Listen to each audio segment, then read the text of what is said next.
Why is it that despite being the world's largest oil producer, the United States cannot fully utilize its own oil? It's akin to a person who grows wheat on their land but has to beg others for it for their own use. In the world we live in, what appears on the surface often contrasts with reality. Similarly, millions of containers are shipped from China to the US every year. But why are they discarded there as waste? Why and how does Iran smuggle Boeing 777s? Well, at any given time, there are about 300,000 ships in the sea. These include oil tankers, LPG, LNG carriers, tugboats, and passenger ships, along with those ships that keep the wheels of the world economy turning. Container ships account for 19% of global trade via sea routes.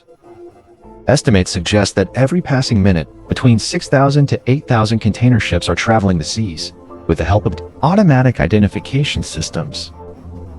They can now be tracked in real time. If you visit websites like Marine Traffic or Vessel Finder, you'll see the entire sea filled with tiny lights. Each light represents a ship, carrying goods worth millions of dollars. Most of these container ships are vessels that depart from China and travel to places like Europe and the US. The surprising thing is that on average, each vessel carries 5,000 containers, meaning 4 million containers are traveling the seas at any given time. Everything from our clothes to mobile phones has traveled in these containers to reach us. On the surface, everything seems normal. Goods come from one side, and empty containers return from the other. But the reality is far more astonishing and troubling. The balance of trade in our world is completely skewed. China sells so much goods to the world that it results in a flood of filled containers leaving its shores. If we talk only about 2023, China's trade surplus was over $823 billion, meaning that in this year, China exported goods worth $3,380 billion. And imported goods worth $2,557 billion. This leaves a surplus of $823 billion. The issue begins when containers shipped from China reach the US or Europe. While China's surplus is $823 billion, the entire Europe combined has only $41 billion, which is 95% less than China. But when these containers reach America, everything is in disarray here. America is the world's largest consumer. This means there is no balance between import and export here. The US imports more and exports less. This means that more containers are sent here, but there isn't enough cargo to send back from there. Only 40% of the containers arriving at US ports return filled. So the question arises, where do the remaining 60% of containers go? You might think that the remaining containers return empty, but that's not the case. Those containers, they are rusting away in junkyards across America. This happens because sending an empty container back to China costs around $3,000. And besides, this empty box takes up space on the ship that could be used for a filled container. A filled container can carry goods worth millions of dollars.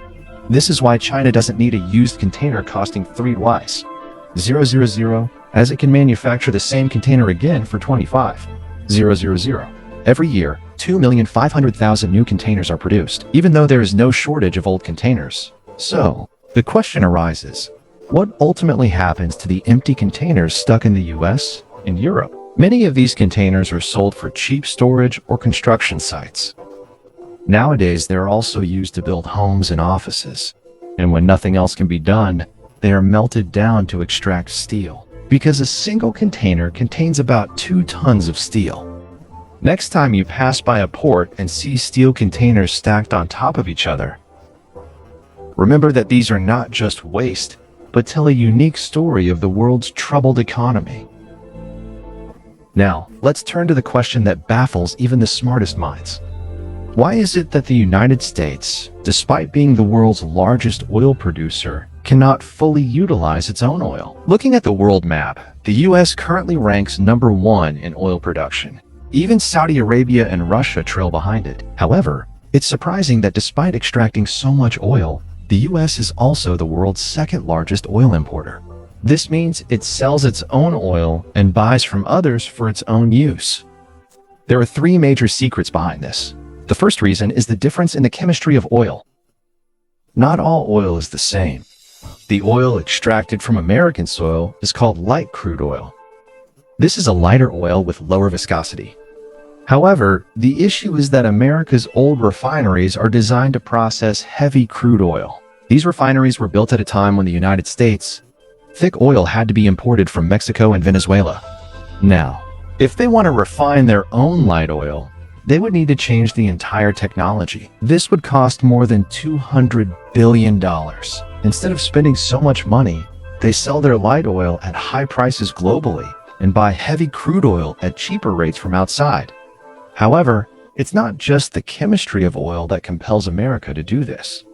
Another reason is the logistical dilemma. Oil is extracted in one place in the US, while the refineries are located far away.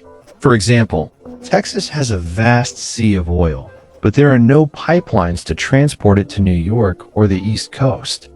California is in such a state that it has become an oil island, where due to the lack of pipelines, it is forced to import 70% of its oil from other countries. These reasons were significant enough. But the final nail in the coffin was driven by the Jones Act. During World War I, a major issue arose in transporting American soldiers and equipment across the ocean. The United States did not have enough ships to carry their soldiers overseas. So, they took the help of ships and sailors from other countries. But this created a new risk. If the US ever ended up in conflict with its allied countries, it wouldn't have trained sailors and ships. The only solution to move its soldiers was this: that the United States should have its own merchant marine ships to normally transport cargo, but can be converted to war mode when needed. As a result, Senator Wesley Jones introduced a bill. According to this bill, it is mandatory that goods transported from one U.S. port to another must be on an American ship with an American crew. Now, because building ships in the U.S. is 3 times more expensive compared to China, and the salaries of sailors are also higher there, this law backfired on them. To transport oil from Texas to New York, America has only a handful of ships left, and their rental cost is so high that it adds $5 to the price of a barrel of oil. Quite ironic. That's why American refineries feel that even if they import oil from other countries instead of using their own, it would still be cheaper for them. A law that was originally created to protect America, that is slowly eating away at America from the inside. These are the strange reasons why, despite being the world's largest oil producer, America is still dependent on others. Moving away from America's dependency, if we talk about Iran's dependency, the US has imposed sanctions on Iran for years. Due to these sanctions, Iran cannot buy or sell anything from the US or its allies. Yet, in Iran's Mahan Air, you'll see a large fleet of American and European aircraft. So, the question arises, how does Iran smuggle Boeing 777s? In 2024 to 25, Iran left the world astonished when 5 Boeing 777 aircraft suddenly appeared. This was made possible through years of planning. In the Australian desert of Alice Springs, there is a massive aircraft graveyard. Iran had its eyes on it. There, 5 old but usable Boeing 777s of Singapore Airlines were parked. Iran couldn't buy those aircraft directly. That's when an American-based company named Iron Aviation purchased these aircraft. Then these aircraft were taken to China, where they were sold to a fake company in Madagascar called Odon Aviation. These companies didn't actually exist. They were only on paper to avoid US scrutiny. Once the aircraft were registered under the Madagascar flag, the control of the US Federal Aviation Administration ended. Then these aircraft were brought to Cambodia. Cambodia is a country where aviation rules are not very strict. Here, these aircraft disappeared from the world's view. In July 2025, these aircraft filed a flight plan from Cambodia to Kenya. It was shown that they were going to Kenya for maintenance, but as soon as they entered Afghanistan's airspace, where Taliban monitoring is quite weak, they turned off their transponders.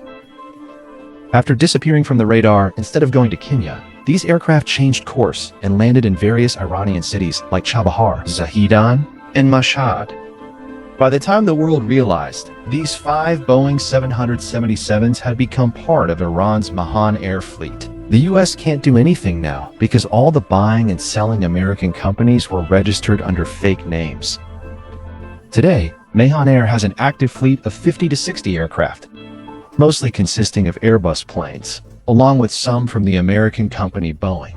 These aircraft land in other countries and use their airspace. However, America cannot do anything because according to the Chicago Convention law, unless a country is at war with another, it cannot prevent civilian aircraft from using its airspace, nor can it prevent them from landing. But due to sanctions, many countries do not allow Mahan air flights to refuel. If Europe or America's allies were to block Iranian airlines from using their airspace, Iran could also close its airspace to their aircraft.